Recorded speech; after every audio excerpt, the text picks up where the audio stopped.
नमस्कार शेतकरी बंधू आणि भगिनींनो, आपण सर्व शेतकरी तणाला खूप त्रस्त असतो. सोयाबीनमध्ये तणावरचा तणनाशकाचा किंवा निंदनाचा खूप मोठा खर्च होतो. सोयाबीनमध्ये दोन प्रकारचे तणनाशक असतात, एक उगवणपूर्व आणि उगवण पश्चात. बऱ्याच शेतकऱ्यांना उगवणपूर्व तणनाशक असतं हे माहीतच नाही. उगवणपूर्व तणनाशक हे पेरणी झाल्याबरोबर 3 दिवसाच्या आत आपल्याला फवारावं लागतं, जे तणाच्या बियालाच नष्ट करते. तण उगवण्यापूर्वीच तणाच्या बियाला नष्ट करते.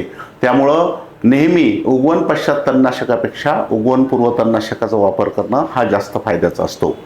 त्यामुळे तणच येत नाही, त्यामुळं महिनाभर जवळपास तणमुक्त शेत राहिल्यामुळं सुदृढ वाढ होते.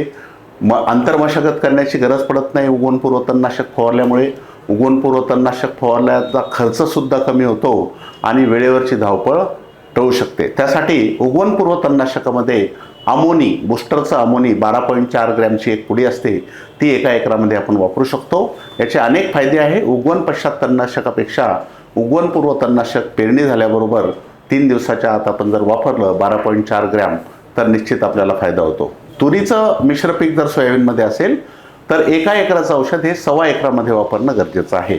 तर निश्चितच उगवण पश्चात तणनाशकांपेक्षा उगवणपूर्व तणनाशक बूस्टर अमोनी हे आपल्याला फायद्याचं ठरेल. धन्यवाद.